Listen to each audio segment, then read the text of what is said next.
Alrighty. Hello, everyone. This is Dwight Woods, the Jeet Kune Do Rebel, and welcome to episode number 20 of the Jeet Kune Do Dialogues. I'm not even set up on my laptop yet, so give me 1 second here. Let me make sure that my guest, Mr. Okay. All right. I should have logged in earlier. I've got a message from Rob Doley, and we will discover whether or not we can do stuff on the iPad. As far as I know, it's iPhone to iPhone is the only thing that works right now. But we shall discover in a couple of seconds whether or not iPhone to iPad works. So welcome. So Juan Perez is on, Daryl White is on, Randy Ciordia, who else did I see there? Drake Ritchie, a lot of these guys that I just mentioned, folks, Giovanni Candela, a lot of these guys will one day be, hey Juan, instead of being just being watching, I will be talking with them. You guys have no idea how big of a list I'm making, right? Because my goal is to one day get to everybody. So Ray Mckinnon is on. You guys might remember Ray was one of my early Dialogue partners. And I think Ray is, yeah, I'm pretty sure Ray is Rob Doley's student. So, but I hate to tell you guys this. It's possible that we might not be able to hang out together because Rob doesn't have access to his iPhone. Apparently his iPhone went off somewhere with his wife. So if I'll find out in a couple seconds. Let me just talk to him for a second. Because I don't think that you can do it on the iPad. As far as I know, it's just iPhone to iPhone. So if that doesn't happen, once again, because of the technical issues, I'll have to apologize to you guys for wasting a little bit of your time there. And and Rob and I will talk off camera, and then I will I'll send that. I'll post that video for you guys. Here's another Rob who will one day soon be a Dialogue partner for me, Rob Kelly out of North Carolina. So yeah, I don't think it's going to work on the iPad. So again, I apologize, guys, for setting everything up and then not testing the technology. Hold on. Something just happened. Hang on a second. If this works, forget everything I said. Hey, Sifu Nick Faruqi. Told you I'd never forget again. All right.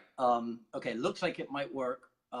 Give the technology a couple of seconds here and see what happens. Mark Halleck, good to see you. Are we getting there? Okay. So what did you find an iPhone or something? No, this is an iPad. Oh, okay, cool. Yeah. So it does work phone to pad. Yeah, and for a small fee, I can show you how to do it in the future. Repeatedly, of course. Yeah, per session. Always the entrepreneur. That's you. All right. Okay. Well, all right. So forget everything I said in the prelude, guys. Welcome to episode number. I like that shirt. There you go. You're rocking. All right. Welcome to episode number 20 of the Jeet Kune Do Dialogues. So we are here today with Rob Doley, and here's what I got to tell you guys this from right off the bat. As soon as we get his face in view, I don't know if you get, okay, at some point you're going to have to sit down, man. You can't. Oh, no, I'm good. Okay. I just wanted to put the, there we go. the wooden dummy in there. Sweet. All right. Excellent. Okay. So listen, here's I gotta tell you guys this, right? When Rob and I started talking about doing the dialogue, I said, okay, so well, send me, any information that you have that I can. Oh, and Carlos is reminding me, if you guys would say where you're checking in from, and then hit the hearts, the like button, or what have you. Facebook will recognize that this is a worthy cause, and we'll start pushing it out to other people. So guys, just say in the comments where you're checking in from. Hit the thumbs up button, hit the like button, and all that good stuff. All right, so here's what Rob Doley did. Rob Doley sent me a 13-page document, right? But listen to this. It's incredible. He has 457 hours of training, right? Is that just under Sifu Dan, or is that the entire spectrum? There's a little bit there with John Midmark and a little bit with Bob Carver. Okay, so here's what I got. Okay, so I want you to explain that to me. What's your relationship with Bob Carver? Let's start there. So, well, Bob Carver, he's the retired president of the Canadian Thai Boxing Association. Okay. And I know we've gone into the World Thai Box Association now, but back in the day, right, back 1987, 1988. I know that's going back a ways. Okay. Bob he became the president. I met Bob at the Great Smoky Mountain Camp in North Carolina. Right. Found out that Bob was bringing Guru Dan up to Ottawa. Right. So I traveled to Ottawa and trained at both the Guru Dan's seminars, and then Bob would also bring up John Chai. Okay. And so, through seminars, I met Bob, and then I became the maritime representative of the Thai Box Association of Canada. Okay. What is your relationship with John Midmark? John Midmark, my first seminar with Guru Dan was in 1986. Okay. Within months after that, I found out, it was in October 1986, so I think it was around February, I found about John Midmark in St. John's, Newfoundland. Now, to go to Newfoundland from anywhere is like going a far place. They got the corner of the market. They're in the corner of Canada. So right. So I found out, and this was before the internet, guys. You guys don't, the younger generation, you guys don't know what you've got. I mean, I think you do, but you don't know what we had to go through. So we had to find out different ways of there were seminars. So I found out that John was bringing up Guru Dan for a week in St. John's, Newfoundland. Okay. So I contacted John through mail, or there may have been a phone number. So anyways, and then I found out later that information was a year out of date. So I missed it by a year. No. But John said, hey, but I do seminars and stuff too. So I had John down for, I think, 3 or 4 seminars in my area. Okay. So John became my instructor in JKD in the Filipino martial arts. Okay. And then he wrote the letter of recommendation in 1989. Well, back in those days, it took 3 years to apply for an apprenticeship under Guru Dan. Okay. Nowadays, I think it's only a year now that they have to wait. But it was 3 years. So John wrote the letter of recommendation, said that Rob's a candidate. So I appreciate that with John. So John's my senior. All right. And he did seminars for us. Yeah. Okay. What is your relationship with Philip Gelinas? Philip, A1 guy, sled dog, tough as nails, really nice person. The people in New Brunswick, there used to be a group of us, and I say group, like 3, 4 of us would travel to Toronto to go do the Inosanto seminars. Okay. And we would drive there. We would drive, and it went back in those days, it was a 10-hour drive. It was some secondary roads, but mostly 4-lane highway. Yeah. So we would see Philip at the Toronto seminar, and he would say, oh, hey, guys, how you doing? Right, great. Oh, you drove right through Montreal, didn't you? I said, yeah. well, I have Guru Dan in Montreal every year too, and we wouldn't go to his. Ah. We go to the Toronto one because John Midmark used to have them host them in Toronto. Yeah. Now Philip used to have Guru Dan in January or February every year, and to drive through northern New Brunswick and northern Quebec. I remember one time coming back from a Toronto, well, it may have been a Montreal seminar after we got going. It was blizzard-like conditions, and we pulled over at a gas station, and we listened to the trucker saying the drifts were too high for the big tractor trailers to go through. So we said, we'll camp out there. It would have been 2 o'clock in the morning when we were trying to drive back. So anyway, so Philip kind of convinced us to start to go to the Montreal seminars also, which we have been doing that for a long time. Yeah. So, and then John moved to LA, and that sort of dried up at that time. But then some other people had him in Toronto, but it wasn't like John. John had met him every year. So anyway, we met Philip through the Toronto seminars, and then kind of a little bit of pressure, not a lot, but wanted us to go to the Montreal seminars. And we said, yeah, sure. And we started to do that. Now, part of that was, and we went in February, but then Philip started moving it in a little bit later into the year, and the April and May, and sometimes he has them in June also. But so it works out great. We can travel by car to do that. Right. Yeah. Yeah, no, the reason why I was calling out all of those names is because, I wanted people who might not be familiar with the names of the leading JKD people in Canada, right? Because, I don't know about who else is going to watch this, but it's only since I started doing this program and I had Ray Mckinnon on that I now have an idea where the heck New Brunswick is. Right? And that I know that New Brunswick is next to Maine, and Maine can kind of separate parts of Canada from other parts of Canada.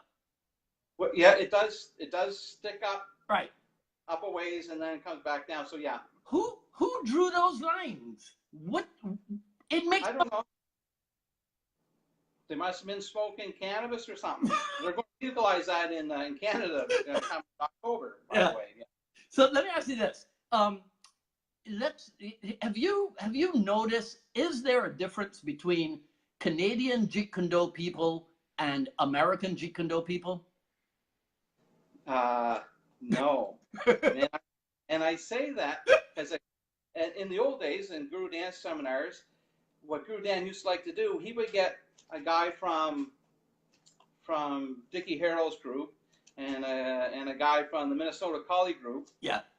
Or whatever, and say, here's a guy from North Carolina, here's from Minnesota, and you guys do box and brada. Right. And they would just do box and brada. Yes. And it's the same. It doesn't matter if it was a Canadian guy or whatever, and it match up with American or two Canadians, or it doesn't matter because material. Guru Dan is such a genius at presenting the material, organizing the material. Yeah. In my humble opinion, when we get that information, we can retain it and teach it, and it's close to what we want, and we have the liberty to change what we think is appropriate, which is great also. Yes. Right, because that stays constant will become stagnant, and that's what Bruce Lee's teachings, right? Yeah. Okay. Now, what about outside of the world of Jeet Kune Do? Are there differences between Canadians and Americans? No, you know what? Not really. not really. There's a border there. The Canadians, we say we're sorry a lot. Like you bump into us and we say, oh, sorry about that. And it's true. Yeah. Now, in our minds, we're saying, oh, what that jerky bumped into me. But we'll still say, oh, sorry. Where Americans will just say, hey, buddy, what'd you watch? Yeah. So you guys are vocal. Okay. That's it. What about differences between Canadians? So like Canadians who don't have a border with the United States, right? And then, is there such a thing as Northern Canada and Southern Canada, or is it just East and West? Yeah, it's more East and West, but we do have like the Northwest Territories and Inuit and all, like, the part, and they are isolated. I have some friends. I'm also in the IT industry. I've had some friends that will travel to the north and work there. But when you're dealing with some of the indigenous people, They are a little bit different. I had a friend of mine, actually, I had a friend of mine I worked with way back in the 80s at St. John's Shipbuilding Limited when we built the frigates for Canada, the warships. He was from Kalamazoo, Michigan, where they make cornflakes, which I didn't know, but he told me. He moved to Quebec, learned French, went to northern Quebec, and he worked there for a while, and he was a teacher. And one day, a kid came running into his classroom, and the father right behind him. He's going to kill me. He's going to kill me. And he says, "What's going on?" And the kid spit out the father's finger onto his desk. And he said, "I bit off his finger." So that's a little different. Like, that culture is a little bit different than the rest of Canada. Not that that can't happen anywhere else, right? Okay. Yeah. Okay. So there's the Western guys. Tell people the difference. The West. Yeah, go ahead. Okay. Tell people the difference between Shito Ryu with an S and Shito Ryu with a C. You know what? I don't know the one with the S, and I don't know if I corrected that in my resume or not. I only studied the one with the C in it.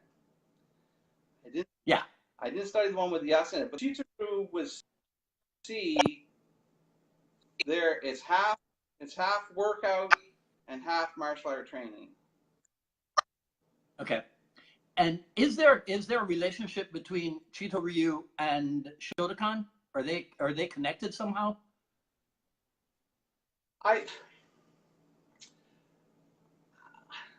You know what? I've done, at the time, I didn't realize the difference, but since then I've gone back and I've looked at a little bit of that.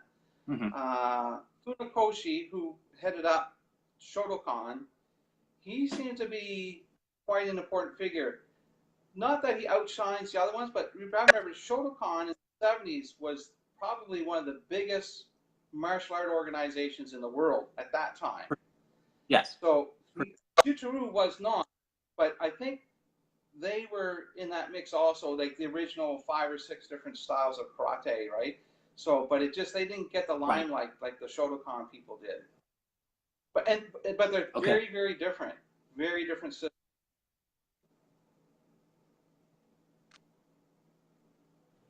Yeah. Okay. Can you still hear me? Because you're breaking up a little bit. Yeah, you were breaking up too, but everything's good now. It's cool. Okay. All right. Okay. Yeah. No. The reason when I saw your resume, I made particular note of it because I spent some time in Shotokan and in Shito Ryu in Barbados also, right? So I thought that was kind of coincidental. Yeah. So that traditional Japanese karate thing, that stuff happened over the span of what, about 8 years or so, 73 to 81 or something? Yeah, well, the bulk of it was from 73 to about 78, 79. In 1979 to the early 80s, I went to university at that. So, but yeah, it was bulk was, and also my instructor that was teaching us Shotokan, he left that organization and did his own I wanted thing. to talk to you. I stayed with him. Yes, that was the Sankudo. And it was very short. He called it Sankudo School of Self-Defense. And since then I've done research on that also. And there is a book in our public library, and there's a martial art of karate called Sanku, or maybe Sankudo. I can't quite recall. It was years ago when I found that. And some of the principles, I said, "Oh, this is what my instructor was talking about." So I think he read that and said, "I like this." And and he said, "I'm going to name my system out."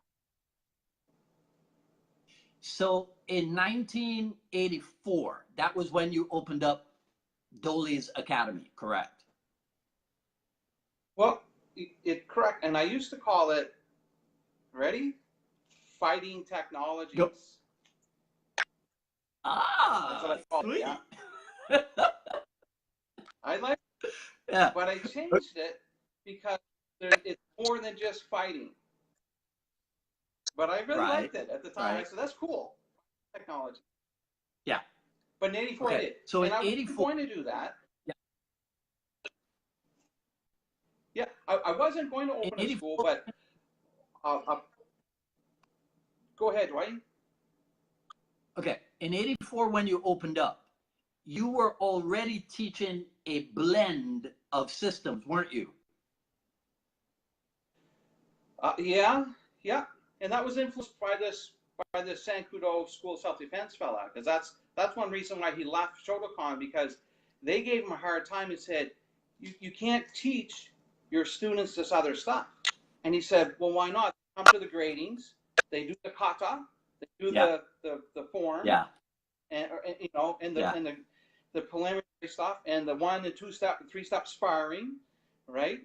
So and they all passed. So I said, why can't I teach them additional things? Because that's not part of the system. And we used to have a tournament once a year, and he used to win every year the sparring part, and he won the kata part. So his form was good, and he could fight. And they were telling him, what you're doing isn't correct.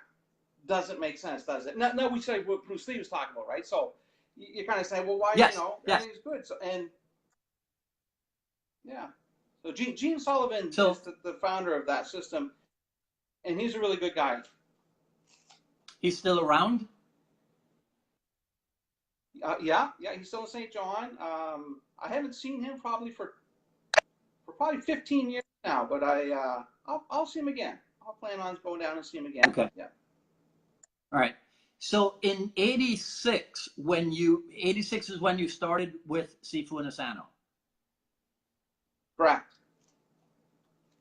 So you were very well prepared for his blended approach, weren't you?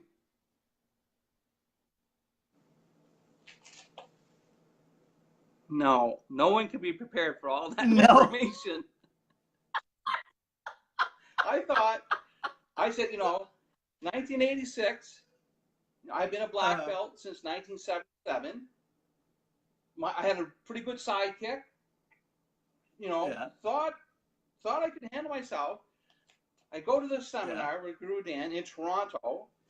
You know, I've been working for about a year or a couple of years. Anyways, it's a long story. I'm not going to get into it. So I go to Guru Dan's seminar. And first of all, I go there just to learn Jeet Kune Do. This Filipino stuff, I'll just put up with it. You know, whatever it is. Right. Because I want to learn the JKD stuff. And I just awe at this stuff, and I went, I don't know anything. I don't know anything. Relative to what I just saw, I don't know anything. Right. And today, I know about that much more now. It's amazing. Yeah. That you mentioned the sidekick. That's an awesome flying sidekick next to the car. Well, I put that picture up, and I put a caption underneath it one time, because this is what Guru Dan teaches us. At one time in your life, something may be valid, and at another in your life, it may not be valid any longer. So that sidekick, I was 23 years old, and it was valid for me at 23. Right. Now at 57, it's no longer valid. I can't do it. Okay, but I got to ask you: could you jump over the car with that kick? Well, I will let you know on that one. What I tell people, Dwight, is whatever you think I'm doing, that's what I'm doing. If you think I'm going right over it, that's... And what car is that? Is that a Triumph or something? That's a 1976 MGB. Okay. And I still have it. No way. No way. It still works? It still works. I just got it painted. I'm in.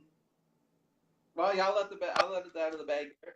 I'm doing a little bit of work on this movie in St. John, and I'd offered them to use my car, and the director said, "Yeah, I think we will use it." So one scene they're going to use it. So it's called The Pugilist. Yes. And if you go to Facebook and give it a like, we'd really appreciate that. The Pugilist. Yes, I listened to the interview with the director, right? And then I saw somebody, I don't know if it was somebody put up a clip about it. So I think yeah. So guys, just when we're done here, just go check out The Pugilist. It's not released yet. It's still filming, correct? That's right. Well, we're going to start filming on September 15th. We did pre-production. We talked a little bit about how the scenes were going to go and stuff. So yeah, but we start filming on the 15th. Yeah, yeah. It sounds like a really decent independent film, which is probably the only type of stuff worth watching nowadays is the independent stuff, right? Right? Yeah. Yeah. Yeah. Yeah. So now I got to ask you this because I know that you have one foot in the IT world also. Is that why is that why you have that extensive list of how many hours and what date and where you trained? Is it because of that kind of IT mind? What possessed you?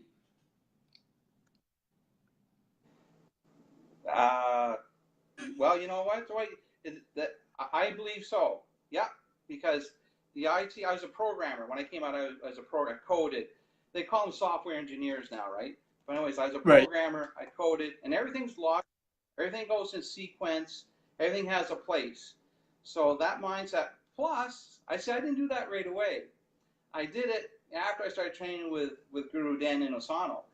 And his influence of organizing information, not necessarily his resume, but organizing information and presenting it, I said, you know what, at some point, write this down because I'm probably going to forget. And now, in my age, I do forget a few things now, and I'm glad I did that because some of the stuff I have to go back and look it up because I don't know when I did it. Right. So I got to ask you, what impact does that have on the structure of your curriculum at Doley's Academy? Yeah. So what I do actually, I'm going to get a binder, and I'll show you. Go. It's right next door. It's like go. 10 seconds, 5 seconds away. Okay. Yeah. While you're gone, we'll just talk among ourselves here. All right. All right. So that's a cool looking wooden dummy. I bet you he built that himself. Let's ask him when he comes back. Did you build that wooden dummy yourself? I had a friend help me, Alan Blois. He really likes doing woodwork, so he did the arms. He did the lathe, got a lathe and did the arms. I did the trunk. I did the holes. Man, those holes, they're really, it's rock maple. Another friend of mine gave me the rock maple. Really hard to get the angle.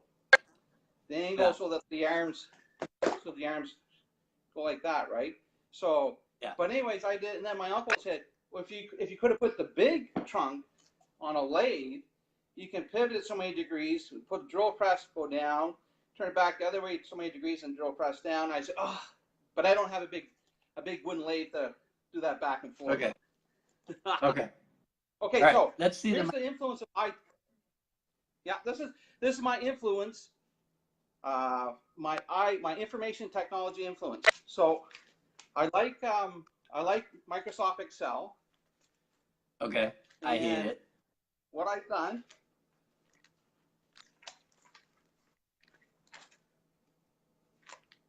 So here's the Estalia system.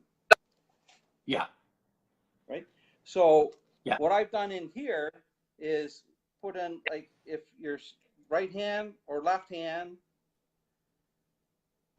if you do a wood tick or a lob tick, if you're high or low, so all that direction, and I've listed it all out, and I've created these charts on how you do double stick drill. Right. Excellent. And this is, so that's, and if I go to a seminar, I call that Rob print. That's the bigger stuff, so I get to see it. Okay. But there it goes. So there it goes. So here's what side is the angle, backhand, what hand left, the energy. It's a lob kick. What the height that's high, and after the strike, what do you do? Because sometimes that's important too, right? So I go to the left high side. Always. That's IT influence. That's strictly organization that I got from my information technology background. Right. Well, that's called absorbing what is useful and adding what is specifically your own. Yes. Yeah. Exactly. Yep. Right. Yep. And I like it. Yeah. So we were talking about Bob Carver. Is Bob the pioneer of Jeet Kune Do in Canada? Do you know? Well, Bob was high ranking in Taekwondo, and and I'm not into any politics here, but there were things that Bob didn't like in that organization, so he did come over to the JKD side. However, John Midmark, got to pronounce that right, John Midmark, I believe he was pioneering it before Bob, or they could have been doing it together, because John. Okay. I mean, John in St. John's, Newfoundland, and I mean, it's really, you're way out there, and he was traveling to California to train at and to go to the camps and stuff. I would say John was before Bob. Yeah. Well, John's literally been all over the place, because my first Inasano Miami seminar in 1989, he was there. He was in Miami in 1989 with and I think he had already moved to California, and that's probably where I met him. I can't quite remember the time John went there. But yeah, he went from St. John's, Newfoundland to Toronto, and he stayed in Toronto for a long time. Yeah. And it was really, really good for John, because the plane flights are cheaper out of Toronto compared to St. John's, Newfoundland, which is obvious, right? Because Toronto's the hub, right? So he did travel a lot. He did acquire a lot of information during the Toronto era. Yeah.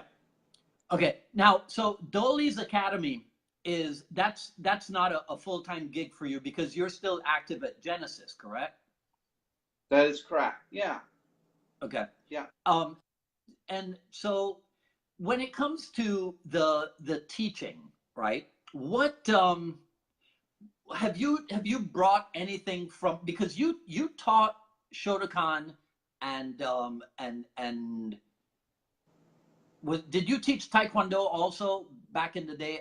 I can't remember, but I know you taught Shotokan. No, I never taught Taekwondo. They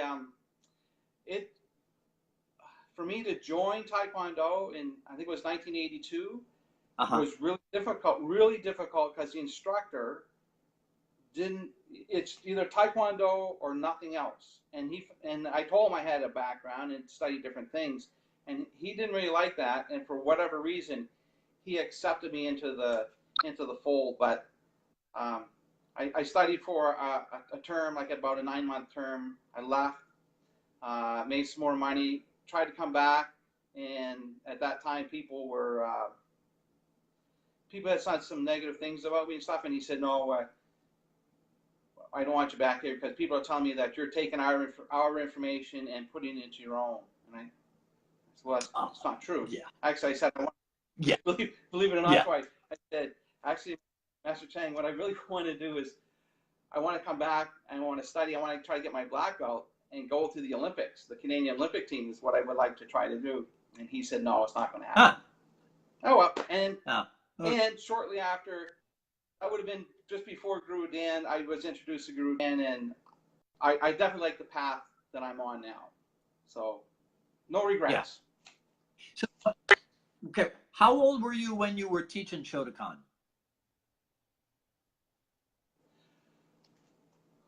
I would have been taken the beginners at age 15 years old. That's what I thought. Yeah, that's what I thought. Yeah. So how did that? Okay, say that again because you broke up. Yeah, it was because at that time we only had one dojo, one training hall, and you had multiple levels. So what we would do is say, you take the beginners at the back, and we'll do the advanced class there. And so there was a handful that would rotate to the beginners. So that was my my introduction to teaching. And what did you take from that introduction to teaching into the early days of teaching the JKD? And do you use anything today from back then? I still understand that when you get new people, because I have a small area, I don't have a big location, I don't have a beginner's class. Again, you mentioned before, this is fun for me. It's a profession. I am a professional martial art instructor. I get paid for what I do, but it's more fun. So it's small. So I do realize that the beginning people, you can't put them in with the advanced people because they'll get discouraged. So I understand that part. So sometimes I will, when I'm demonstrating it, I say the two new guys, or the new guy and the girl, this is what you're going to do. And then everyone else, you do this. And I said, and I'll say to the new people, I said, now that looks cool, but don't try to do it right away because you're going to get lost, right? And it looks fun, but don't worry, you'll get there. So that idea of just making sure that you have to cater to the new people because they're brand new. And sometimes when I'm learning something new, I think back at it and I say, oh, how am I teaching that? And I asked my students one time, I said, sometimes when I'm teaching, are you guys like nervous or something you're not going to pick it up, whatever? Yes, sometimes. And I said, I haven't even thought of that in a long time. So definitely talk to me. If you don't see something, you don't understand something, we've got a small class, or just say, hey, I don't get it. Like, can you explain that a little bit more? And a thing we like to do here is we like to experiment. Sometimes we'll challenge the techniques too, right? Once we learn them, we'll say, will this really work? So we play with that too. That's typical JKD stuff.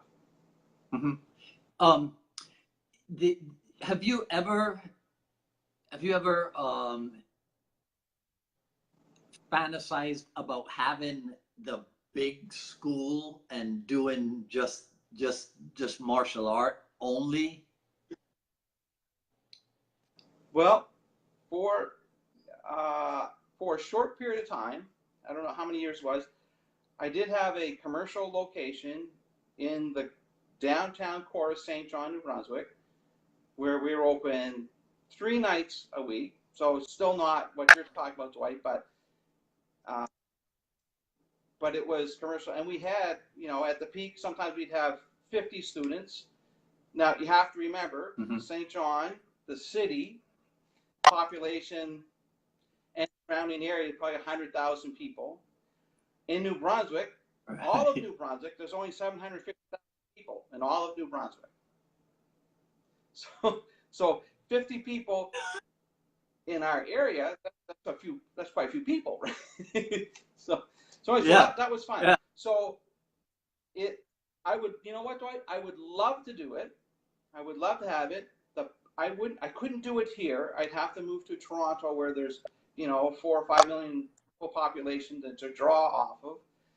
Okay. And I still don't think I make the money I make in IT. Right. Yeah. I'm sure. What about the influences, right, of, we talked about Shotokan influence and Taekwondo influence, Tai Chi influence, because you spent a few years with Dr. John Painter, correct? Yes, that is correct. Yes. Okay, so influence of Tai Chi in what you did in the beginning and what you're doing now?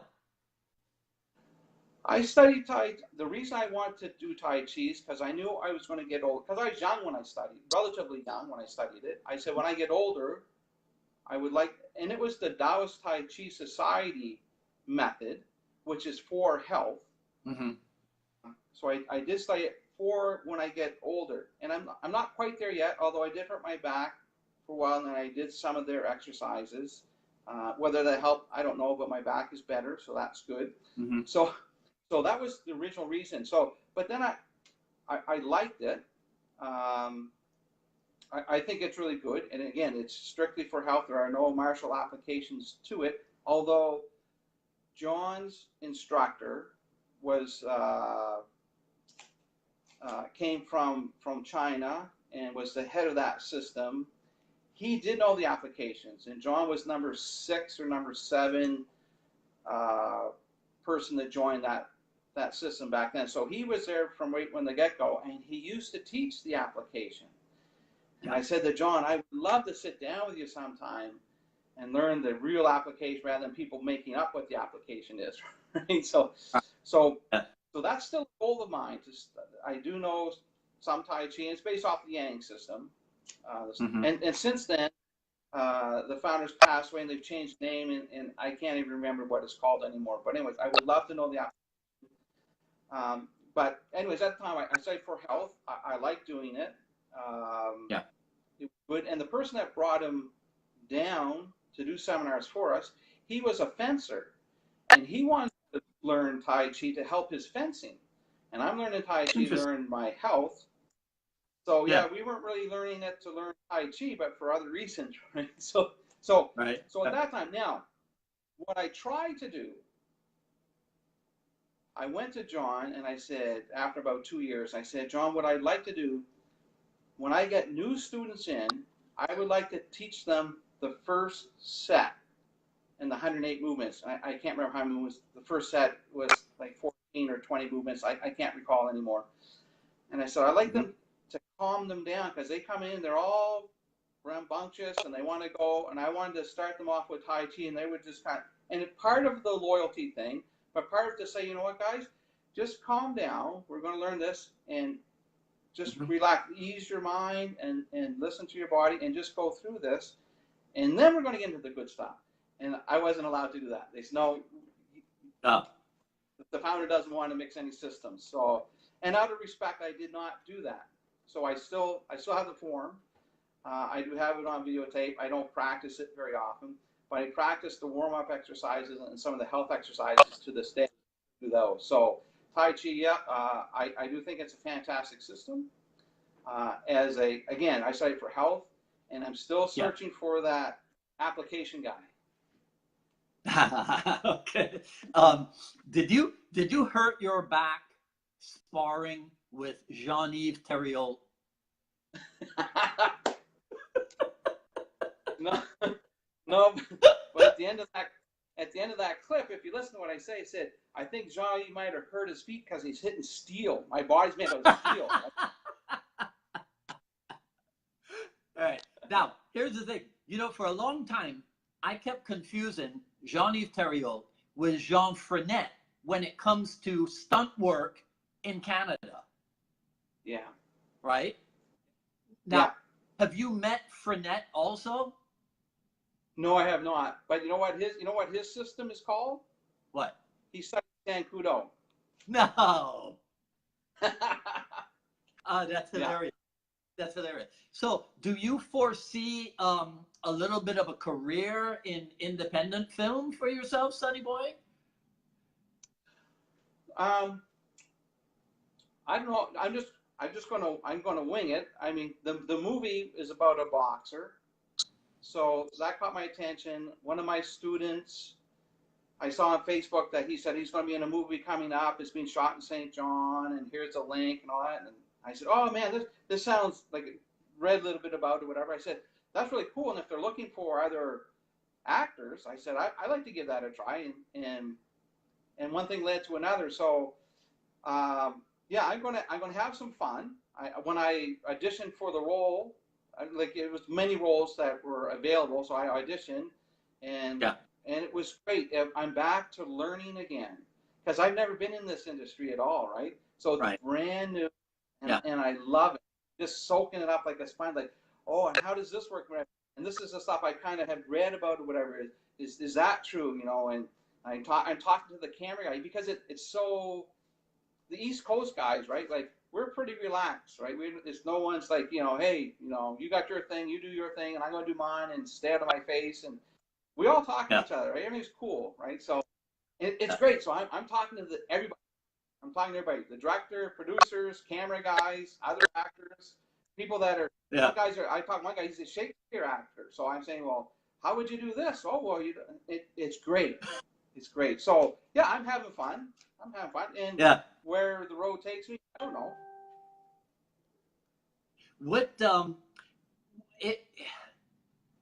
can you give people a quick tip on how to acquire the IT brain, the IT mind, in terms of organizing their material? Because we still have people attending Inasano seminars and leaving frustrated because it's like, I didn't get this, I didn't get that. Do you have a tip for them on how to use the IT brain? Yeah, sure do. Here's the thing. When you're presented a problem or an issue or material, if you look at it all at once, it's like saying, oh, how can I, as the cliche goes, how can I eat that apple all in one bite? I can't. So I'm looking at all this material that Guru Dan or Sifu Inasano's given us. I can't absorb all that material. So what we do in IT, we say, don't look at the big picture. Look at, okay, that's what needs to be done. Yeah, oh, that's a big task. What are the pieces that make up that task? And you break it down into smaller bite-sized chunks. And then you study the bite-sized chunks. And you know what? Maybe you won't get the big picture on one seminar, but take the little bite-sized chunks away. And next seminar you go to, the material will probably be there again. And you'll say, oh, I got this. And now I'm going to work on this other. And that's the hardest part because we all see it. And Guru Dan is so smooth, so slick. You're kind of going, oh, man, that looks really cool. I'm going to do that. And I've been at seminars and I'm going, I don't even know if you're supposed to punch me or kick me. I can't even remember because he's so smooth. So yeah, that's the big thing. Don't worry about don't worry about getting all the information because you know what? Not going to happen. You're not going to get all. Not going to get information. Not going to retain it. But look at the little bite-sized pieces that make it up. Yeah. You had talked about and the Tai Chi and. Now, finish up what you're saying. Actually, I said, and now, so I'm in IT and I specialize in project management now. I've been doing that for over 20 years.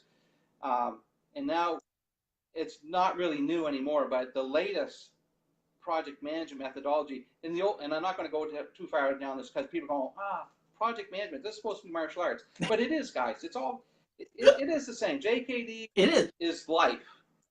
So, yeah. So the old way of methodology was we looked at the big picture, you chunked it all down in little pieces, and it would be what we call waterfall methodology. You start on day 1, and on day 300 you had it finished. And now you plan it all out as a project. You plan it all out. You take 2 weeks. You plan it. You talk to people. This is going to take this long. Blah blah blah. Who's going to work on it and all that kind of stuff. And you present it, and then you work on this 300-day plan. Now we have what we call agile methodology, and it said don't do that. Don't do that because after day 20, a lot of that stuff at the end is going to change anyways. So just look at stuff just far enough in 2-week chunks, just far enough that you see what you have to do right now. We know what the end goal is supposed to be, but don't worry about the end goal. What do we focus on these 2 weeks? Because that's not going to change. We got to do, and you do that 2 weeks, and then when you finish that, then you look at the next 2 weeks, and then that. So it's agile or nimble, and it came about because of projects that changed all the time, constant change. Oh, geez, another JKD thing there, right? Change. We keep changing, yes. right? Yes. So yeah, Yes. that's the idea. Just yeah. Yeah. Okay. Well, yeah. I think you're 100% correct. Because IT is life for some people, and JKD is life for some people. So when you get an IT JKD person, this will happen, and that'll be their life.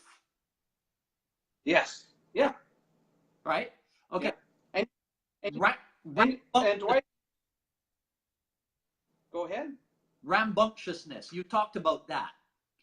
Do you sometimes funnel those people into competition? Because you train fighters also, don't you?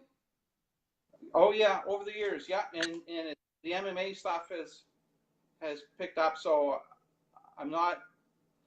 Amateur kickboxing is kind of where I really cut my teeth on that sort of thing with fighters. Now the MMA people, I don't know, they found out where I'm at, because I'm pretty low key, Dwight. I don't advertise. I just do Facebook stuff, and yeah. So yeah, you don't even have a website.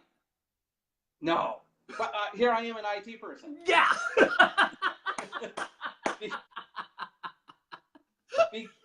Because I want to do it myself. I want to code it.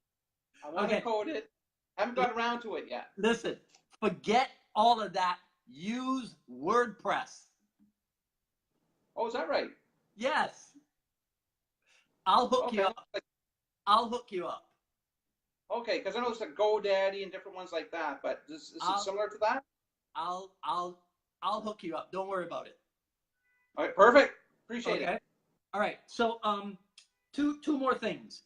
I gotta tell you a story, and then I have to ask you a question at the end of the story. Okay. So I'm teaching an intro lesson decades ago, and I show the guy this thing that we call double stick. And I introduce him to 6 count. So I show him on the left hand and on the right hand, we've got high, high, high, high, high, high, high, high, low, high, high, low, high, low, high, high, low, high, and so on and so forth. Then I tell him, those are your 8 basics, but your 8 basics become 64 because you can go from the top to the bottom. Exactly. Yeah. He starts smiling. I go, what's so funny? He goes, you know, I work for Florida Power and Light. This is how you program a computer.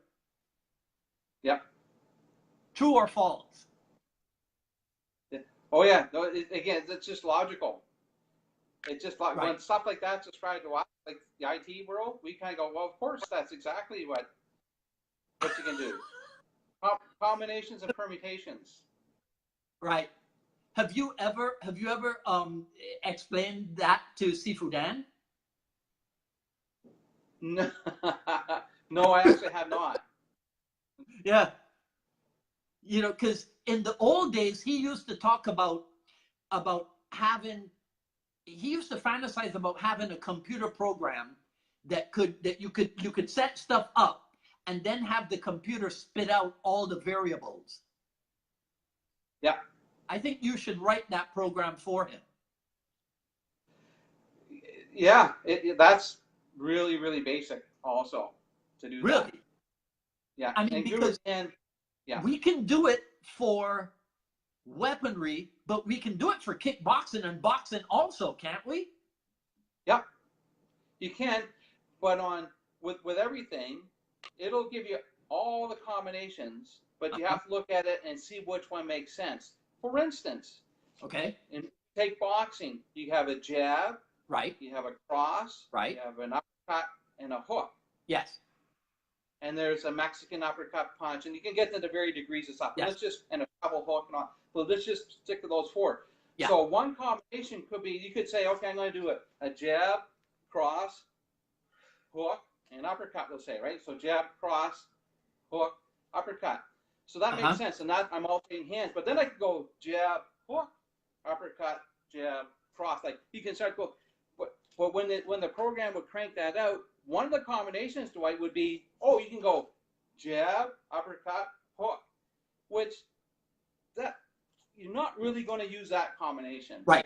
To do 3 hits with the one hand, not really going to use that one. But isn't it possible to write in a limitation that would prevent it from doing that? No, because that becomes, now this is the human factor that says, that doesn't make sense with 3 things. Because you can do 2 things with the one hand. That makes, because a lot of people double up with the jab. You can jab, uppercut, you can jab, hook. Those are very standard, right? But as soon as you put 3 things in, you can say eliminate all 3 hits with the one hand. You could do stuff like that, but you still have to look at it and say, does it really make sense? Yeah. Yeah. Okay. All right. But there is still a basic computer programming element in what we do, for sure. Oh yeah. Yeah. Yeah. What we're doing, because sometimes when I first learned about, when Guru Dan was talking about, you put this together into 64 combinations, then it becomes 128 combinations, and I'm saying to myself, well, yeah, of course, that makes sense. Yeah. Yeah, it's just logic. And what I will say to people there, and Guru Dan actually uses this terminology too, is he said we're going to say the 4 count in Muay Thai. So we got quick switch, left kick, right hand cross, left hook, right kick. Yes. And I say to my guys, okay, we're going to hold the first 3 motions constant, right, and we're going to the 4th one. Oh man, that's it. So first 3 remain constant, change the last one. Or I say here's the first 3 motions, and we're going to put a different suffix on at the end. And it just, that's logical. That's what programmers, that's what we would do. I like how you talk. Right? Because that's exactly what I do. So like you were talking about 1, 2, 3, 4. So when I teach basic boxing, we have 8 basic punches. So after 4 for the rear uppercut, 5 is lead uppercut, 6 is overhand, 7 is lead body hook, and 8 is rear body hook. So we do 1, 2, 3, 4, 1, 2, 3, 6, 1, 2, 3, 8. Yeah. Right? Then we go back and we change from 1, 2. We start with 1, 4. 1, 4, 3, 2. 1, 4, 3, 4. 1, 4, 3, 6, and so on and so on. Yeah. Yeah. Right? Dwight, you should become a programmer, Dwight. And the funny thing is, what I say to my students, I go, look, and this is just the boxing part of it. Right? Yeah. It's not kickboxing, and it's not the weaponry. Yeah. Yeah. Yeah. Okay. Well, cool. So what I'm gonna do, I'm gonna send you 2 things when we're done, and I'm gonna wrap this up with you now. I'm gonna send you because I was working on it just last night, that whole 2 count, 3 count, 4 count boxing combination thing. So I'll send you that because I really appreciate what you sent me, right? With your curriculum vitae, and then I'll send you the stuff on how I built 5 websites using WordPress. Wow. Right on. Yeah. All right. So I'll hook you up with that because I really appreciate your taking the time out today to hang out with me here, man. I appreciate it. We'd never met before, because I don't get up to Canada, so it's really a pleasure to make your acquaintance and spend some time with you. I need you to do me one favor. I'm asking everybody I dialogue with to suggest 1, 2, 3 people that they think I should have on the program with me. So who comes to mind? Bob Carver, John Midmark, Philip Gelinas, I know. Yeah, they're the first for sure. Yeah. Okay. Who else? Because I already thought of them. Well, I met Rick Tushy in the Toronto seminars. Rick used to go to all the Guru Dan and Osano seminars. Well, I'm exaggerating a little bit, but he acquired a wealth of knowledge in a very short amount of time. I think he'd be a really cool interview also. Rick Tushy, Princeton.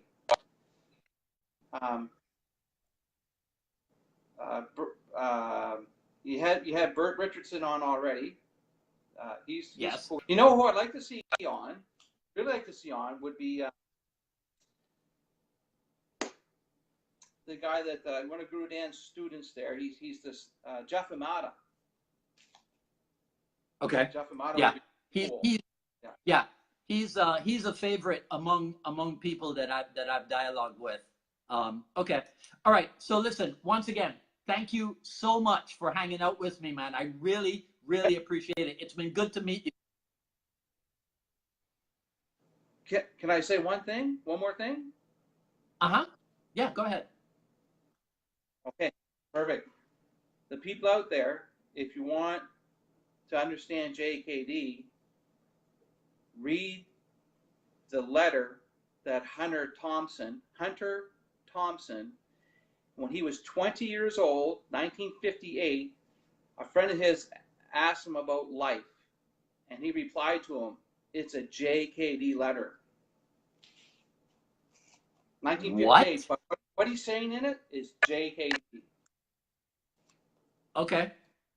Hunter Thompson. And he talks about, and just Google Hunter Thompson, swim or float, because he talks about people in life. You can just float with a tide. Yep. In life. Yep. Or you can swim to a goal. Okay. It's your choice. All right. And cool. If you procrastinate too long, circumstance will determine your fate. But right. I love it. I love it. All right, Rob, thanks again, man. It's been a pleasure. All right. All right. Take care. Well, thanks, Ray. Appreciate it. Take care, everyone.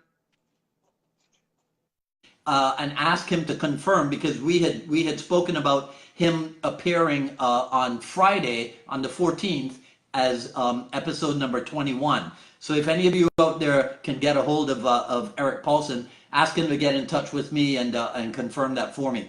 So that's it. Yeah. So if that works out, that'll be the next episode. Join me in 2 days, 3 p.m. Eastern time for broadcast. I Love Jeet Kune Do broadcast number 43, I think it is. I have no idea what the topic is yet, but it'll be something good. All right. Okay. So until then, this is Dwight Woods, the Jeet Kune Do Rebel, signing off. You guys enjoy the rest of your day. Take care.